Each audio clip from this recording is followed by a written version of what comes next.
Olá, sejam bem-vindos a mais um episódio do Muito Mais Consciência Podcast. Esse podcast traz assuntos todos que levam você a uma reflexão, a uma ampliação de consciência. Temas diversos, mas hoje o tema é especial, bem aguardado. Amigas e amigos já sabiam, já estavam aí no forninho. Nós vamos falar de transição de carreira. Eu acho que vivemos um momento em que as pessoas estão se questionando, é isso, não é? Eu fiz, mas não sei se exatamente. Mas para falar de transição de carreira, eu tenho a honra de apresentar para vocês minha convidada especial, Patrícia Brito, diretamente de Salvador, para nós aqui. Pati Brito, seja muito bem-vinda ao Muito Mais Consciência e obrigado por ter aceito este convite. Obrigada a você. Bom dia para todo mundo, né? Boa tarde ou boa noite, a depender de quando você estiver assistindo. Eu estou muito feliz de estar aqui. Muito obrigada por me convidar também. Uma honra e um presente da nossa amiga Rita Sbrad, que acabou falando sobre o seu trabalho e alguma coisa que eu queria trazer. Eu queria que as pessoas soubessem, a gente vai falar de transição de carreira, mas parece que tem aí já além de todos os seus skills, toda a sua especialidade, tem uma história de transição. Você se importa, Paty, de falar para a gente um pouquinho da tua jornada, um pouquinho da tua bio, da tua construção como ser humano que te trouxe até aqui? Super. As pessoas querem saber um pouco também sobre isso. Acho que inspira, né? Super.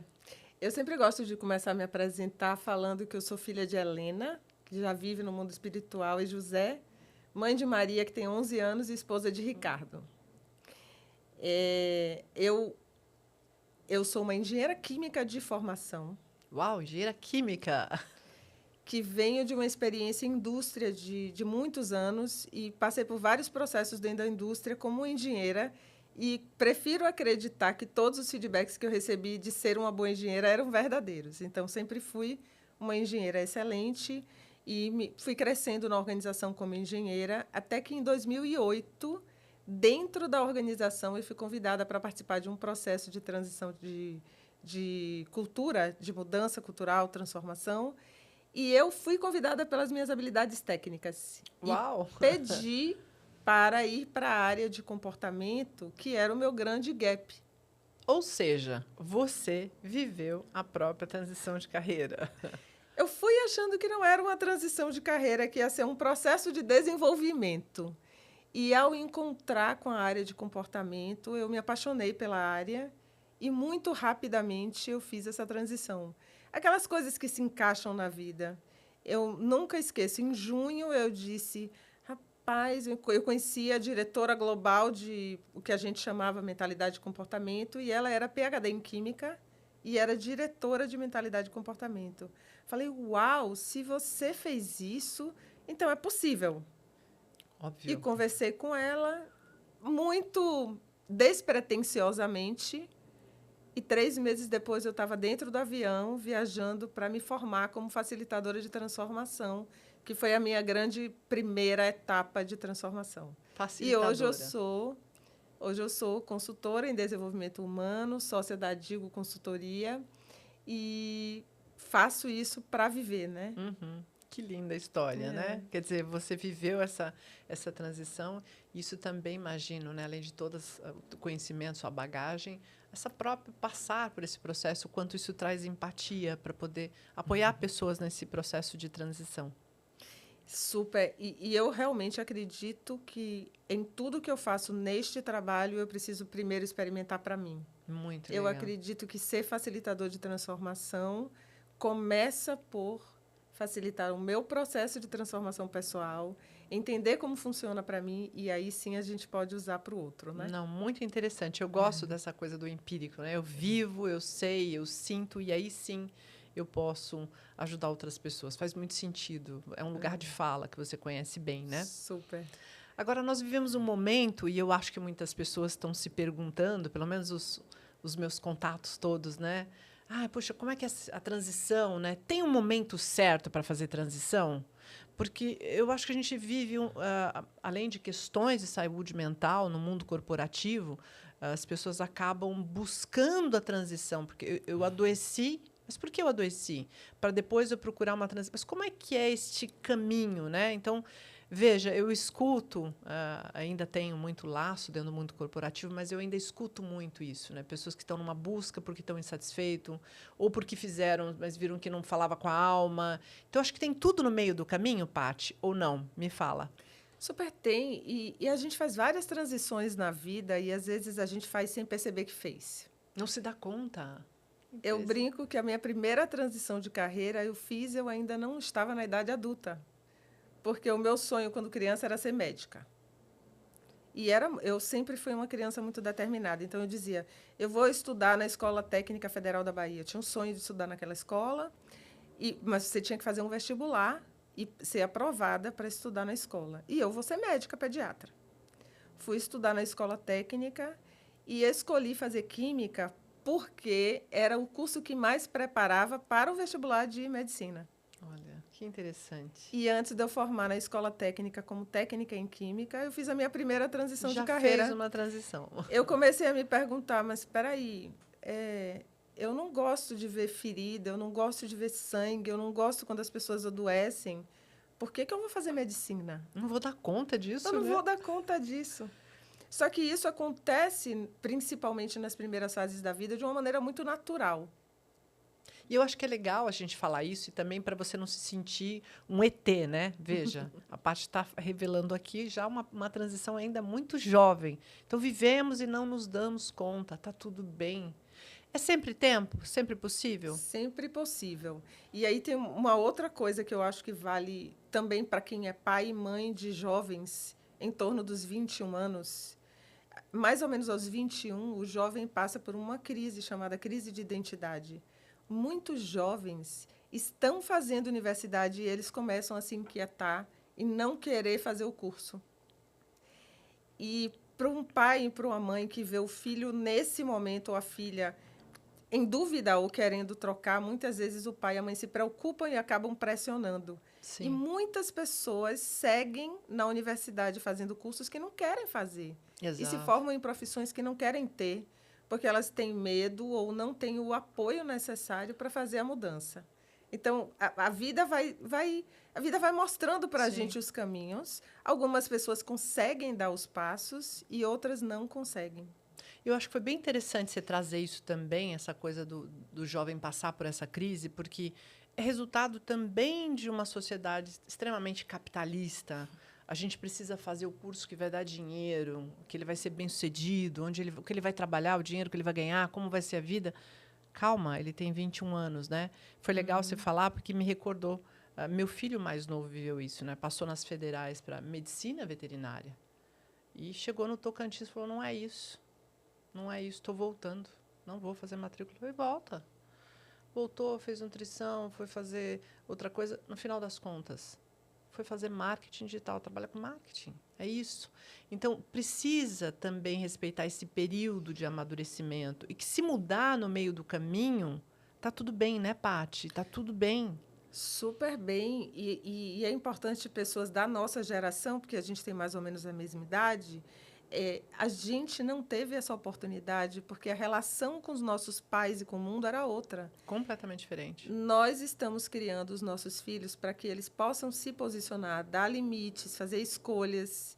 E isso passa por aceitar quando, nesta primeira fase da vida, eles escolhem. Talvez eles não façam a transição dos 47 como eu fiz. Olha, porque eles já fizeram antes. Sim. Eles já conseguiram escolher isso antes. E foi interessante essa conversa, alguns anos depois, né? Hoje ele já está com 24, atuando na área e brilhando na carreira que ele escolheu, né? Num bate-papo, no final do ano, ele falou, eu passei por uma estrada onde nós íamos para uma universidade que passou inicialmente para zootecnia antes, um ano antes, né? E ele falou, nossa, mãe, deu tudo errado, né? Eu falei, não, deu tudo certo, foi tudo incrível. Não, mas eu passei em zootecnia, depois eu passei em medicina, fui para o Tocantins, aí voltei, fiz nutrição, não sei o quê. Esse é o certo. Você está feliz, não está feliz? Ele, tô.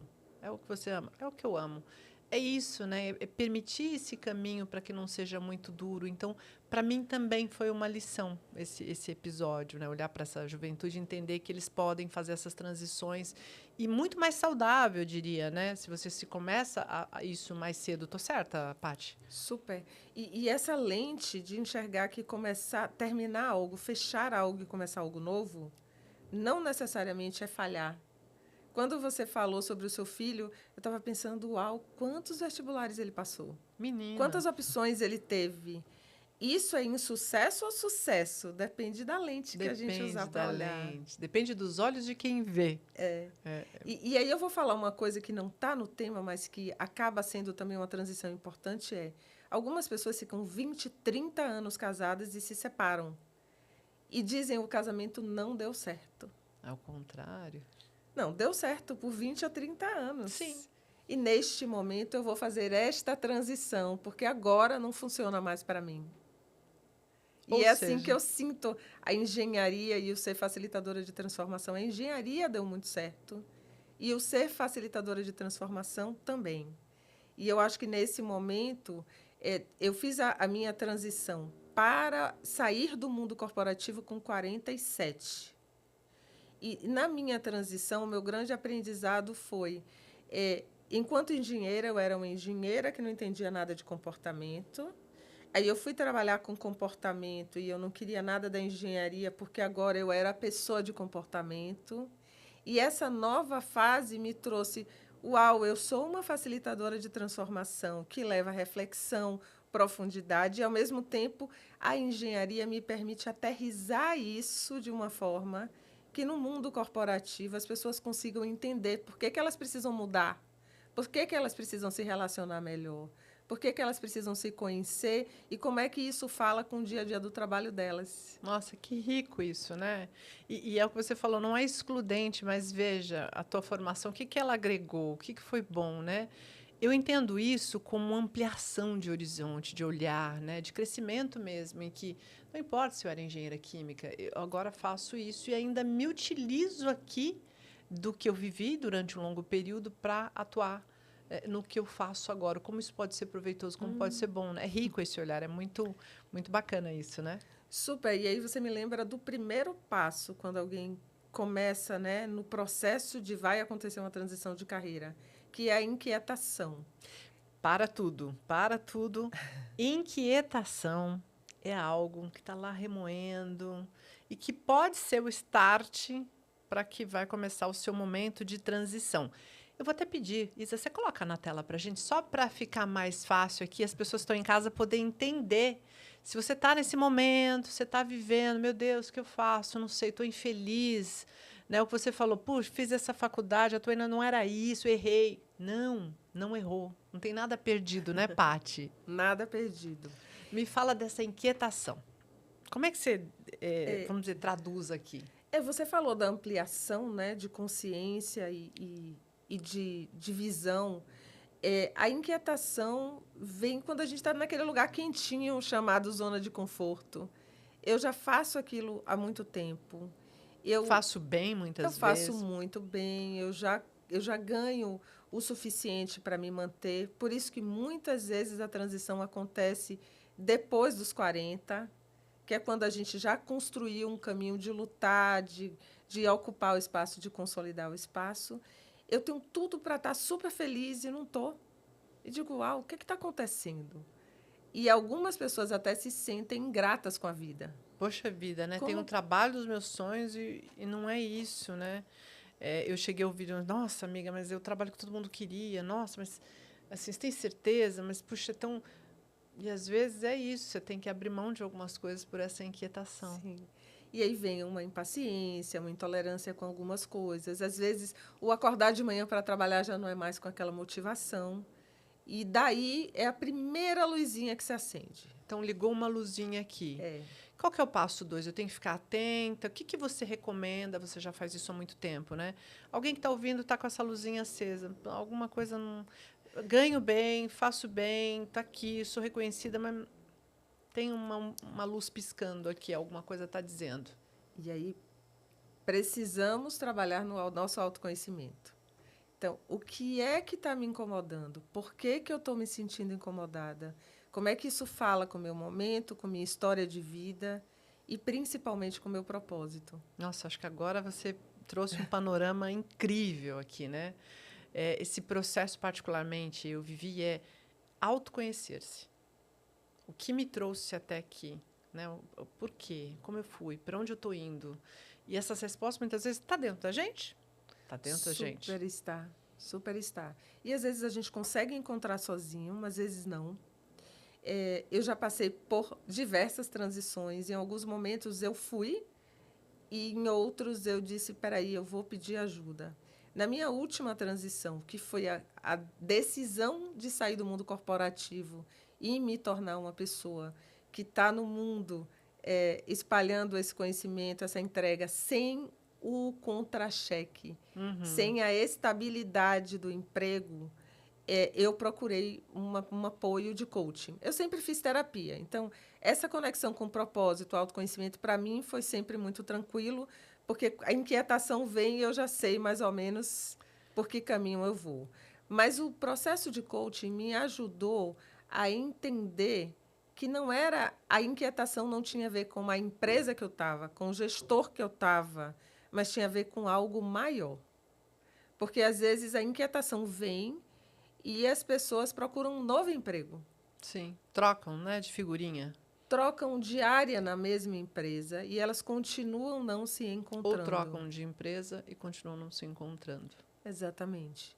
Então, o processo de coaching me ajudou a me dar conta de que não era mais aquele tipo de relação que eu queria com o trabalho. Eu queria um tipo de relação diferente com o meu trabalho. E eu achei que você falou uma coisa bem interessante. Às vezes, você não sabe. Eu não sei como fazer.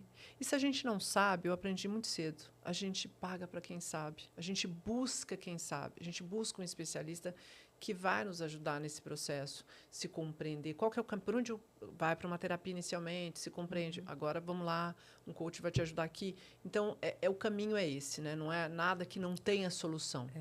E aí é o que eu chamo de rede de apoio. E algumas pessoas são super resistentes à terapia, a coaching, aos dois. Procure um amigo, uma amiga, alguém que fez um caminho parecido e que pode te orientar.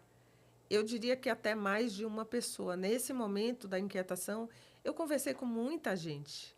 Muita gente da minha vida, eu falo que eu tenho duas vidas, né? Da minha vida anterior, que era a vida da engenharia, muitas pessoas da vida da facilitação. Conversei muito com meu esposo, que é meu grande e melhor amigo, e comigo mesma. E aí eu fui avançando no entender que inquietação é essa e o que é que eu vou fazer com essa inquietação. Qual é essa nova coisa que quer se abrir para mim na minha vida? E, sim, algumas pessoas passam por tudo isso e escolhem não fazer a transição. E Escolhe tá tudo não certo. fazer a transição, mas quais os motivos aí? Eu sei de tudo, mas eu estou presa num contra-cheque, numa zona de conforto, estou presa no poder. Me fala, a pessoa está presa no quê exatamente? Eu acho que tem muito medo e essa combinação poder e dinheiro, ela aparece muito fortemente. Para quem veio de origens menos favorecidas financeiramente, Fala o muito. dinheiro vira uma sombra. Vira. E eu venho de uma origem menos favorecida financeiramente, né? Eu venho de uma família de classe média baixa e a primeira coisa que eu fiz foi eu não tenho como fazer isso porque eu não tenho dinheiro. Mas olha, uma engenheira que já estava como executiva na organização, casada com outro engenheiro que também trabalhava numa grande organização e também era gestor, que acumulamos algum patrimônio, que sempre cuidamos bem das nossas finanças. E numa das conversas com pessoas de rede de apoio, ela me perguntou: você já fez conta? E eu nunca tinha feito conta. Era sentar, papel, caneta, vamos lá, o que eu tenho, o que eu não tenho, simples assim. O que eu tenho, o que eu não tenho, o que eu ganho, o que eu não ganho, como eu quero viver e de quanto eu preciso para viver. Essa é uma parte da equação. E essa foi a minha grande primeira surpresa. Quando eu olhava a minha vida e a forma como eu estruturei ela, eu tinha 5 anos para não trabalhar e ainda assim não voltar a ser uma pessoa de classe média baixa que não consegue pagar a mensalidade da escola do seu filho. Que meu medo era esse. Será que eu vou conseguir pagar a mensalidade da escola da minha filha? Né? Sim, que eu acho que todo mundo tem essa preocupação, né? Você falou uma coisa bem interessante que eu acho que vale a pena essa reflexão. Principalmente quando você é desfavorecido, né? Socialmente, você tem acesso, isso também te mantém refém. E eu acho que as duas coisas ali associadas. O dinheiro, sim, é importante, porque a sociedade faz entender que se você não tem, você não é, né? E essa coisa do poder, porque você compra, você faz, você viaja, você gasta, você troca de carro. Poder, né? E assim, mas acho que vale pensar onde esse poder te leva exatamente para uma coisa superficial, onde eu faço o que todo mundo faz na sociedade, está tudo bem, eu sou mais um e eu estou feliz aqui.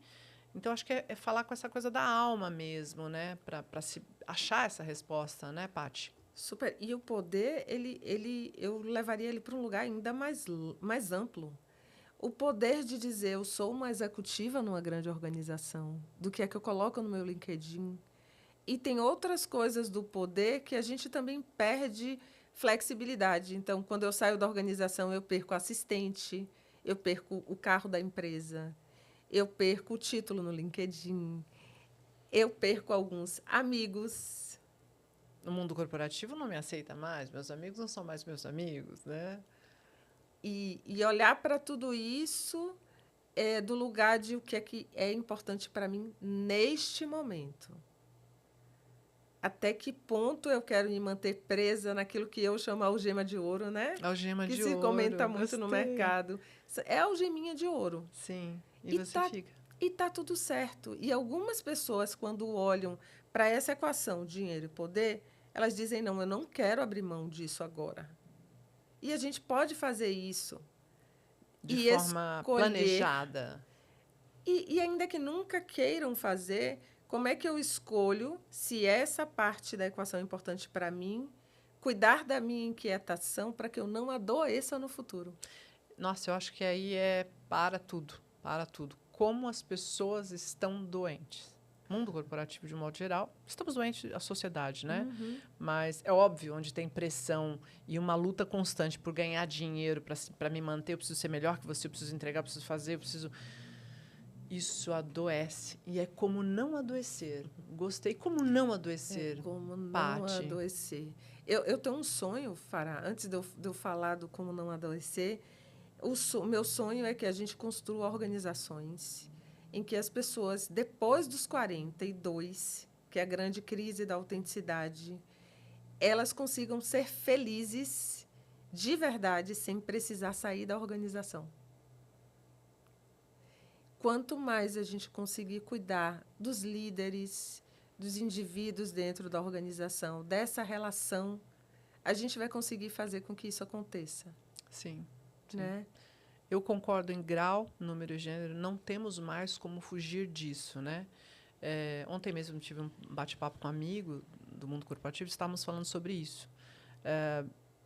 Essa coisa do exagero pelo lucro, né?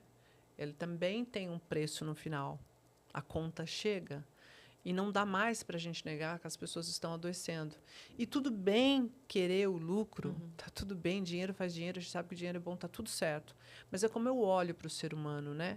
E aí eu acho que, óbvio, eu gosto sempre de falar de autorresponsabilidade. Você está no mundo corporativo, você também tem que se entender até onde eu vou, até o que eu posso, que é o passo do autoconhecer-se, né? Eu preciso voltar para mim para não adoecer. Tô certa, Paty? Super. E essa é a minha crença em relação à receita de como lidar com a inquietação se eu não quiser fazer a mudança ou se eu quiser fazer a mudança. Não tem mais como a gente caminhar nessa vida sem olhar para a gente e sem se autoconhecer. Então, eu me conheço, eu estou fazendo o meu processo, o meu trabalho de autoconhecimento. E acho que nós duas temos isso em comum. A gente sabe que nunca acaba, né? Não, ele só começa. Não tem data para Não acabar, sinto muito informar, não tem data. Não tem data para acabar. Então, à medida que eu me conheço, eu consigo fazer essa escolha. E quando eu escolho fazer a transição, eu tenho clareza do meu propósito, eu tenho minha rede de apoio. E aí tem um outro passo que é muito importante, que é o que é que eu quero fazer e como eu vou me preparar para essa nova Isso eu acho que é fase. bem interessante, que as pessoas são carentes de saber, né? Como é que eu me preparo?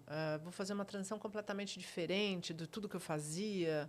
Ou isso vai falar um pouquinho da minha essência? Eu já fazia lá, então eu só levo o que é da minha essência para um outro negócio. Vou dar um exemplo prático aqui, até para a gente, Tá. para quem está em casa poder entender, né? Sei lá, alguém que é um PO que toca projetos numa empresa, um especialista em projetos. Então, desenvolver um aplicativo, né? Uma pessoa que tem toda a estrutura de projeto. Chega um dado momento que a pessoa fala, eu faço bem, mas não é isso. Mas eu não sei fazer mais nada. Eu vou fazer o quê, Paty? Como é que eu me planejo? Tem um planejamento? Eu vou olhar onde eu tenho mais talento, onde eu não tenho? Ou aquilo que eu fazia lá, ele pode se transformar em algo que eu vou fazer lá fora, ajudando pessoas a montar o seu negócio? Nada mais, nada menos de um projeto. Tô certa? Super. Eu gosto muito de trabalhar e olhar para a biografia. A nossa biografia, ela fala o que é que a gente ama fazer e é bom. Em algum momento na vida, a gente foi esquecendo disso. Então, Exato. quando a gente estava falando sobre os 3 anos, quando o ego começa a assumir o controle da Sim. vida, a gente vai se afastando, se afastando, se afastando da essência. E a gente esquece de sonhos, a gente esquece de coisas e situações que faziam a gente feliz. A gente esquece do que é que a gente falou que a gente queria ser. Exato. Olha que interessante. Eu falei, a minha primeira transição foi de medicina para a engenharia química. O que é que um médico faz? Olha que interessante. E o que é que eu faço? Olha, tá conectado com pessoas, tá curando pessoa, o médico, tá apoiando, ajudando, orientando, né, na área que ele escolheu ele fazer. Nada diferente do que você faz. Exatamente, é cuidar. Cuidar. É cuidar. E um bom médico, ele cuida de si para que ele possa cuidar do outro. E ele nem sempre consegue eliminar as feridas, os problemas, as doenças, mas ele consegue ajudar o paciente dele a passar por isso. E o que é que a gente faz quando a gente trabalha com comportamento humano? É olhar realmente onde estão as feridas, onde está quebrado, como é que eu reconstruo, o que eu tenho em mim que acabou me assolando, me levando, me matando, enfim. É olhar para essas feridas. É aí que começa. E lidar com elas, às vezes, as que não têm cura da forma como elas são. Então, por exemplo, quando eu entro na organização e vou intervir num grupo e apoiar um grupo em um momento de transição, de mudança, de desafio, não necessariamente todos os problemas vão ser resolvidos. Não. Mas poder apoiar esse grupo a encontrar um caminho de lidar com esse desafio, com esse machucado, com essa ferida, e conseguir conduzir a organização de uma maneira mais leve, de uma maneira mais produtiva, super funciona. Sim. E eu fico pensando até num grupo onde alguém, de fato, consegue dar o passo, o primeiro passo, olhar para ele, buscar esse caminho, essa própria relação nesse grupo ela se transforma, né? Ela reverbera no sentido de eu crio empatia, eu crio compaixão, eu consigo entender o contexto de uma maneira mais abrangente. Isso me faz sobreviver nesse lugar de uma maneira mais saudável, né? Sem adoecer e, se numa certa medida, até contribuir de maneira muito positiva, né? Super, super. E olhando aqui para esse desenho, a preparação, você está me dizendo, né? A gente pode buscar fazer esse caminho, desenhar, ter alguém que vai dar esse apoio. Isso leva um tempo para acontecer ou isso é muito pessoal, depende de uma pessoa para outra? Eu acho que depende muito de uma pessoa para outra e depende de como cada um quer construir esse caminho. Eu, por exemplo, sou uma pessoa extremamente perfeccionista, a gente já conversou um pouco sobre isso. Então, quando eu fui me preparar, para mim é muito importante associar uma formação, algo pragmático de educação, com um certificado associado, que eu me sinto respaldada quando eu faço isso. Então, no meu processo de preparação, eu procurei voltar a estudar sobre o tema. Ainda que eu Se já aprofundou fizesse mais. isso, eu me aprofundei mais, porque para mim a credencial é importante e para o negócio que eu faço, a credencial é importante. Para algumas pessoas, não é essa preparação que elas precisam. Pode ser que alguém vai sair do mundo corporativo, onde já é um executivo, e quer montar um negócio que está associado a fazer artesanato. A preparação pode ser qual é o estoque que eu vou ter, que tipo de artesanato eu vou vender, o que é que eu mais gosto de produzir, eu vou produzir sozinho ou Qual o sozinha, meu público, né? qual o meu público. É olhar para o lugar que você quer estar e o que é que você precisa garantir que vai te deixar seguro. No fundo, a preparação, ela existe para que a gente se sinta seguro ou segura em relação a essa perda do poder e ou do dinheiro. Entendi. Eu tenho um certo conforto, né? Eu sei como fazer isso, então vai dar tempo. Se eu escolhi o artesanato, eu faço isso, mas eu sei quanto tempo isso vai voltar para mim. E é bom, né? O conforto também é uma coisa que você fala, ufa, né? Assim, tá tudo bem, tá andando aqui, porque eu posso ter imprevisto no meio do caminho, então eu sei como me movimentar. Então é importante esse planejamento, né, para dar esse conforto. É a dica. E a preparação fala com a coragem. Por que a preparação é importante? Porque quando nós vamos fazer qualquer mudança, a gente já sente medo. Se a mudança é uma mudança muito grande, o medo é maior. É maior. E coragem não é ausência de medo, é fazer apesar do medo. Exato. A preparação cuida do medo e o medo cuida que a gente garanta que a gente se prepara. Vai sair certinho. Eu amei essa analogia e a gente falou no começo aqui sobre medo, né? Por que eu não saio? Por que eu não largo? Tem um desconforto e aquele medo está te perseguindo e você quer, mas você está presa, né? E tá tudo bem. Eu acho que também é legal a gente entender que o medo e a coragem, eles habitam em nós. Todos nós temos. Não tem nada de errado em ter medo. Eu só não posso permitir que o medo me paralise, né? O medo ele tem um papel saudável, né? O medo também é saudável. Temos os dois, mas ele é saudável porque também me garante que você falou que eu vou fazer uma coisa bem desenhadinha, né? Que vai dar certo. Então, para as pessoas também terem essa paz, está tudo bem, né, Paty? E aí eu vou até expandir essa fala para todas as emoções. Gente, não existe emoção boa ou ruim. Todas as nossas emoções cuidam de alguma coisa. O medo cuida de preparar para que dê certo, para que a gente não morra, se for um caso de saúde ou de segurança, para que a gente não perca a nossa estabilidade financeira ou material ou emocional. A tristeza cuida de olhar para o que a gente perdeu. E sim, às vezes a gente perde coisas. Faz parte, né? A raiva, que muita gente não quer ter, cuida de dar limite. E essa raiva também ajuda na transição de carreira. Porque leva. sem a raiva eu não tenho força motriz. E a alegria é muito legal. Eu sou baiana e tendo a ser uma pessoa super alegre. Sou reconhecida pelo sorriso. Mas, gente, se a gente só vive alegre, a gente não muda nada na vida. Faz muito sentido. A alegria não gera movimento. Então, todas as nossas emoções são importantes. O que a gente precisa cuidar é quanto a gente quer sintonizar dessa emoção para a gente fazer o que a gente quer fazer. Qualquer uma delas, se ela estiver sintonizada em um volume muito alto, ela não será benéfica para a gente.